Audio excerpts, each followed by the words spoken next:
thoughts on tabletop simulators from the perspective of playing a war game and maybe perhaps a board game, but focusing specifically on wargaming. Now, I have to say the tech, it's almost there, or it is there. If we look at a parallel comparison, virtual tabletop for Dungeons and Dragons. A number of years ago, it worked. It was kind of buggy. I would probably say the main way to play at the time was fully in person, kind of traditional tabletop. But now there's a duality of a lot of people play tabletop, a lot of people play virtual. And the tech has allowed a unique environment to be created where there are some role-playing aspects and there are some game mechanics and presentation adjusted that I would say is better from a remote tabletop perspective. So on the opposite end, what are your thoughts on playing war games across tabletop simulators or playing remote from that perspective? My thoughts on it, I'm a little bit conservative. Now, look, in an ideal world, you and I would get together every week and we'd play 3 or 4 or 5 hours of awesome wargaming, and we'd have a fully painted table and fully painted armies and theme music and snacks and everything. I mean, that's what I aspire to.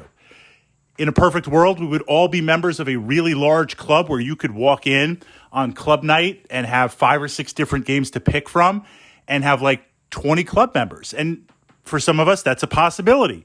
Or maybe you're at a point in your life where that is a possibility. On the opposite side, responsibilities, life, and other aspects, sometimes all we have is virtual. Sometimes all we have is this, we can only get together once in a while. So my thought is, and has always been, we have the ideal, and that's what I strive for, but the most important thing in wargaming is to be a part of a community, to connect and to play games. Sometimes that's a lot, sometimes that's a little, sometimes it's watching videos and working on my miniatures and my armies. So from the perspective of tabletop simulator, ideally I'd rather play in person. I also feel like with war games, we're really trying to step out of space and time, regardless of what the system is, whether it's God Tier is the newest system I'm playing, the longest system that I've been playing. It's a close enough tie. Actually, I think Battletech wins over Warhammer 40K, but it's close enough. Warhammer 40K and Battletech, the reason why I play war games is the physical, the interaction of the pieces, the components, the visuals, being there with someone. Jumping to a tabletop simulator, it's kind of flat. It's not as ideal. Now, that's not to say I'm not down on that because, look, there are some significant advantages to playing over tabletop simulator. The first being, you might be at a place and a point in your life right now where in this moment, the way things are, you can either not play a game or you can play over a tabletop simulator. I use the example of there was a point in my life where school had shifted, work had shifted, and I was not able to make it to the gaming club or play anything with my friends. I want to say for like 6 months, like literally for 6 months. The only free time I had was a little bit after midnight when I got home, and then I would decompress a little bit and go to bed about 1:30, maybe 2-ish, and then wake up in the morning to rinse and repeat. Literally, I survived for 6 months playing Runebound 2nd Edition. I love 3rd, playing Runebound 2nd Edition. I had it set up in the corner, and I would come home, and I would just chill for a little bit. I would just immerse myself in that world. So I say that to show that you might be at a place where all you have is a tabletop simulator with your friends, and that's your connection. Absolutely. We do what we have to do. But in an ideal world, I'd like to be physical.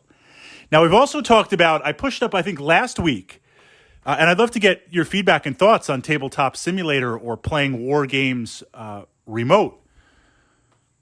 But pushing back a couple of weeks ago, last week, we explored this idea of getting good tactics. How many games does it take you to develop a proficiency in your wargaming system? If it's 20 games, by listening to vlogs, by interacting with the community, can we get it down to 5? Can we get it down to 10? How can we literally cut down that learning curve? And I think tabletop simulators are a great way to do this because you can set the game up, play it for a little bit, reset. Set the game up, play it for a little bit, reset.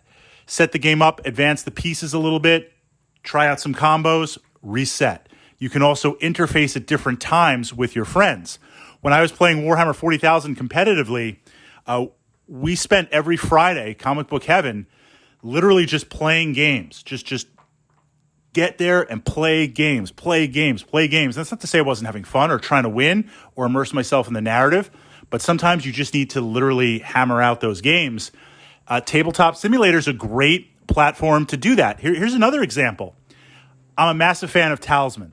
If you've been following my vlogs, Talisman the board game, love it. A couple of times a year, we play a very, very competitive game. We have all the expansions in play, small expansions, side expansions, everything. Playing competitively, I enjoy Talisman to see it sprawl out. I enjoy the interaction of the cards. I enjoy looking at the table, what cards are in play. But there's also the digital implementation, which is an exact port 1-to-1. I regularly play that as a trainer. What I mean by that is I can set up 6 characters, control all 6, and just go through 10, 15, 20 turns, see what decisions to make, see what interactions can happen.